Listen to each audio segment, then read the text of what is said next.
The Bible is true in less than 10 minutes. First is that the Bible gets scientific facts right, even before it was, quote, discovered, after the Bible was published. Let's read Job chapter 36, verses 27 through 29, which states, "For he, or God, makes small drops of water. They pour down rain according to the vapor thereof, which the clouds do drop and distill upon man abundantly. Also, can any understand the spreadings of the clouds, or the noise which is thunder from his tabernacle or dwelling place?" Now, before I break this down, I want to mention the events that took place in Job were known to be around 2100 BC, which was also known to be the second oldest book after Genesis to be fully published around the 5th to 3rd century BC. So during the time of when Job happened, they of course did not have any of the technology we have today to understand how the world works and how things operate. People during that time just made observations with the naked eye. Are you sure about that? But on Job chapter 36, verses 27 through 29, how did Elihu, which was the man that said this, know that the clouds are made of tiny drops of liquid, water, or ice crystals from the evaporation of the sun's heat, also known as the hydrological cycle or the water cycle, before it was then discovered in 1580 AD? In verse 29, it talks about the spreadings of the clouds, in which the same Elihu makes a correct observation that a cloud gets bigger by holding on to more water vapor or ice crystals. In Job chapter 37, verse 11, Elihu states how clouds are formed, which says, "Also by watering he wearieth the thick cloud." This can be translated as, "With moisture God loads the thick cloud." This verse is talking about how a cloud actually gets bigger with the more water or ice crystals it holds. And the thicker a cloud then gets, the better chance of precipitation will occur, since gravity will then pull down the water from the cloud. And as we know, this was well before the time that Sir Isaac Newton discovered gravity, who in fact believed in God and credited his discoveries towards the Bible. Also see Job chapter 26, verse 8 for another reference. But clouds that don't have much water or chance of precipitation are then confirmed by Elihu in verse 16, which says, "Do you know the balancing of the clouds?"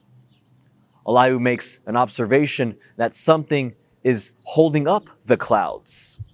Other examples of science can be found in Job chapter 28, verse 25, which talks about the observation that air or wind has mass, which was discovered in 17th century AD.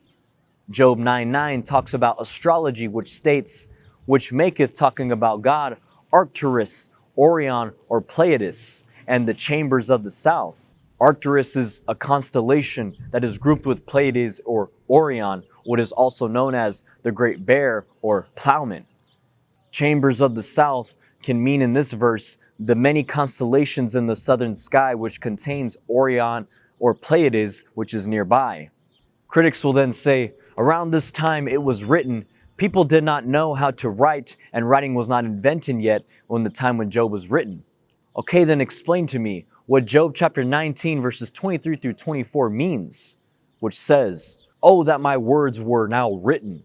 Oh, that they were printed in a book, that they were graven with an iron pen and lead in the rock forever." This is accurate because the common way to write in 2000 BC was cuneiform, which was the style of writing that was used in that time. Styluses used in that time can be from a plant or iron, were written on clay tablets, usually when they were wet and would be made dry by the sun to be preserved.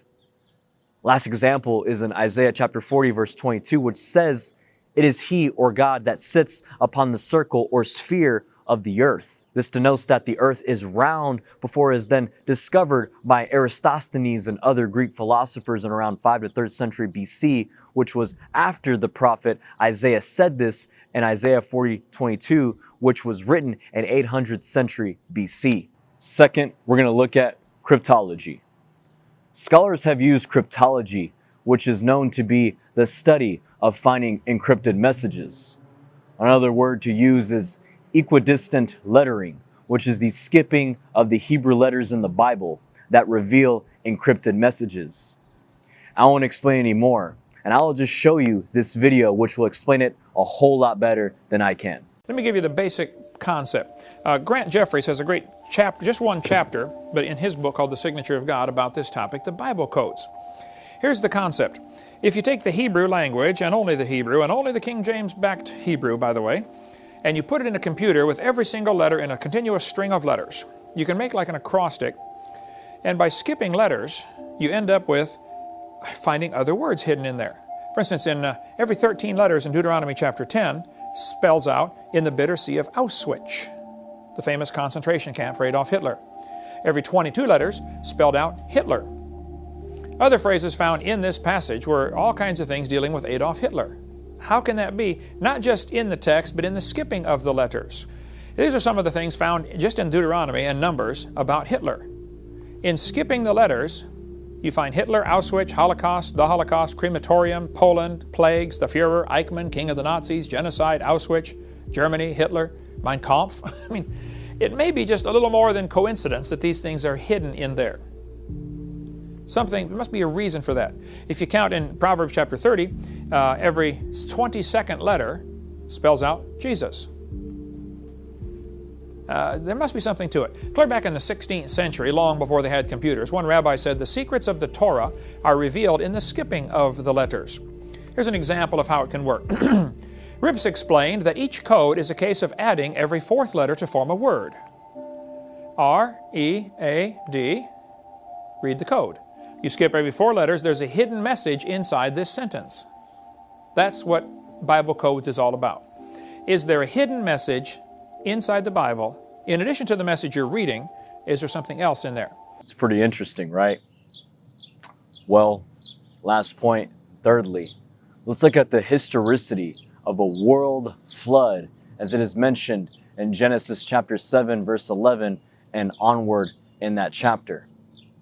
But first, let's look at the Epic of Gilgamesh, which is known to be a poem from ancient Mesopotamia and telling stories that are filled with this man named Gilgamesh, who was a mythical evil king of Uruk and goes on battles of defeating demons with his friend Enkidu.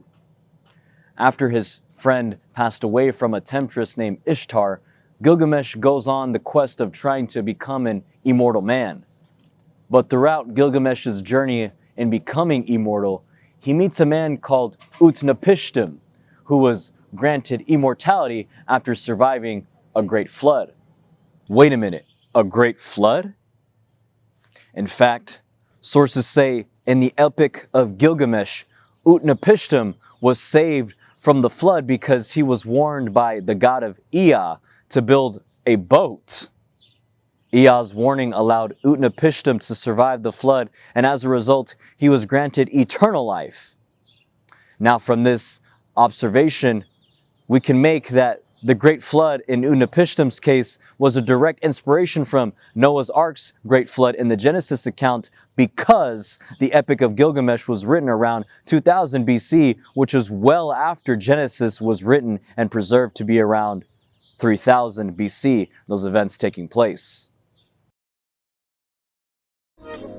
Don't let the doubt speak.